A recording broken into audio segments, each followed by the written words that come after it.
All right, thank you very much for having me. And I think this is one question I get a number of times. What inspired me to be in tech? I think I was just like I was just told to start it, and also I realized the amount of things tech can do. You get what I'm saying? So I was in secondary school here, and my dad preached the gospel of tech to me that I should start this thing. That was during the COVID pandemic, that period. So I picked it up. Then the motivation was not there, but I just felt I should just just go through this thing, and I figured out that there is a lot you can actually do with this. So I just went fully into it after I graduated that same year, which was 2021. So since then I've been writing codes generally. Yeah. So basically it's just all about how much tech can do in our world. When you look at what the likes of Zuckerberg have built, Amazon currently, these are motivations generally to get started with tech. Okay, so since I've started programming, I think most of my projects are tailored towards some of these things I do at work. I've had the opportunity to work in different companies in Nigeria. I've worked in Meristem, I've worked in CSF Technologies, I've worked in Innovi Technologies. I'm currently at Sebit. And at Sebit currently, I've worked on their major services here. I worked on the Sebit payment system, also built the whole discount service that we currently use at Sebit. So a couple of companies currently use discount service, which I worked on. Then also personally, I think I've built some of these e-commerce applications that I just built randomly for testing. But most of my work, majorly projects, are tailored towards what I've done at the office generally. Okay, currently I work as a backend engineer at Sebit. So I work on the backend with for this programming, there's the front end, there's the back end. So I work on the back end, and there's also the full stack. I started actually with front end, but then, somehow I shall found my way in the back end, which has to do with more of the logic aspects of the program. Back end is the core aspect of every product you're building. So how I approach them is basically I get probably this particular problem that, okay, this is what we have to do. And then the first thing is to itemize these things down, put them in more how do I call it? Steps on how to solve it. They call it this particular word we use in the programming term. So you just list these things, and then you just solve them as you list it generally. So as a backend engineer, we just write some of these codes out. It's more of the logic aspect, so we just find the way around. Okay, so first, most of the time when I'm starting a new project, as a Java developer, I think that's something I've not said. I am a Java developer actually. I use Java, which is something that a lot of people say it's hard, but then I found myself in Java, and here I am. So for Java, I use the Spring Boot framework. And most times to work with the Spring Boot framework, you have this Spring initializer where you generate your project. You open this project on your development environment, IDE, which I use IntelliJ.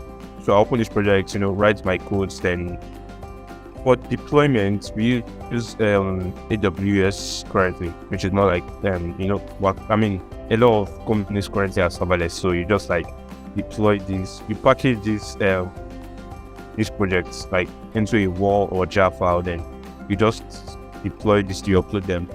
Another way is if you are dealing with Kubernetes, you just write tests generally that meets up with, once your code meets up with this test, it automatically deploys. And if at all your code fails on production, you just immediately roll back to the previous session. So it's more the users are not even noticing that something is going on generally. It just immediately happens, It's continuous delivery. Okay, so currently I use Java majorly, and I also write a bit of JavaScript, TypeScript majorly. Then also, um, yeah, I think that's just it with the Java and TypeScript. So TypeScript I use Node.js and also Express, and yeah, I think just three majorly. So I went to Aptech. I'm not sure if you have heard of Aptech. Aptech is more like a technical school to learn software engineering, like programming, basically. So I went to Aptech to learn software engineering. It's a 2-year program, so I just like had like hands-on experience in some of these things. Even though, yeah, I did like some of these things on my own. I mean, I had to learn it. I can remember a lot of people were saying Java was hard, but then it just seemed a bit easy to me. Till now, I still get messages from my friends that I'm the only one that they know that uses Java, this and stuff. But then, like, this thing is just coming easy for me, and I think another motivation that actually made me learn Java was the fact that a lot of people are like at my age range, a lot of the Gen Zs that were actually into tech were not learning Java. So I just felt if a lot of people were actually living Java, then I feel it's something that I should do. It means there is more opportunities for me compared to when like we have a lot of people there and you have to like stand out. So I think there was like more motivation with that to learn Java. Goals. So I mean, I currently work in the fintech industry, and it's something that has been booming in Nigeria, as you all know. I mean, these days you hear of this fintech coming out, you hear of this payment gateway, you hear of this. And I see myself also building a product. I mean, most likely might be in the fintech industry and might not be in the fintech industry. But I mean, to advance, I might not spend, rest of my life as a software engineer. Most likely end up diving into product management, like technical product management, then also become, a founder myself, building my own products that solves a problem in the community and, at the world at large. So, technology, there's a lot to still build. I mean, when you look at it, there's still a lot of problems that people face currently in Nigeria and even Africa. And there's still more to do from our aspects, like we the engineers and also other people generally. I mean, there's no limitation to building a product. You don't have to be an engineer generally. But then I still see technology, booming in the next 20 years. There's still more to do, honestly. Like, there's still more to do in the fintech industry. We're talking of real estate, we're talking of which other industry do we have? Agriculture and a lot more. Well, we still have like a lot to do, and it's coming on. It's okay. Yeah, this is another good question, and to be honest, it's not. I don't understand it still now. There's still like a lot more to balance, and at times I even feel like I just want to go back to being my normal teenager and just like chill. But I'm already in it already. It's hard to go back. When I go back, you might just feel deranged, like you are not yourself anymore. And I feel like from my own perspective, you can't balance everything. You can't just balance. There's always one that gets more preference, basically. So, and currently, my journey as a software engineer has gotten a lot more attention than any other thing, than school, than even my personal life generally. And of course, it's a work in progress, I guess. But currently, it has more attention than any other thing.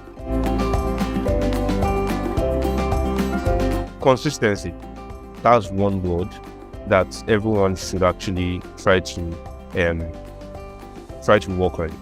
Consistency beats anything. Just keep doing it.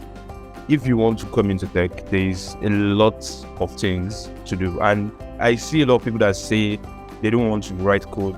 Coding is not just tech. There is a lot of things. There's UI, UX, there's design. There's a lot of things in tech. You don't have to pick the one that catches your interest and then you hit on it, just keep working on it. I mean, I can remember when I started writing program. Honestly, like when I even started the likes of HTML sessions, I was building website. Like I ensured I build a website every week. It's at some point it was more like I just had to, like, I was already used to it, so I just kept on like building website, like build my portfolio. Even though some of them were like assignments at school, like, okay, build this website and next week you're coming back with fresh websites. But still, I mean, this thing helped me. So nothing beats consistency generally. You just have to like keep working on it. It's a work in progress.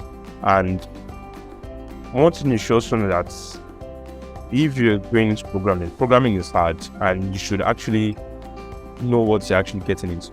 And I actually hear this a lot, and at times it actually like feels like it's true. The more you learn, the more you don't know. I think for programming, because at times when you learn more things, you get to forget like the previous thing that you actually did. So it's just all about practicing and just keep learning in general. It's hard, but then you eventually get there.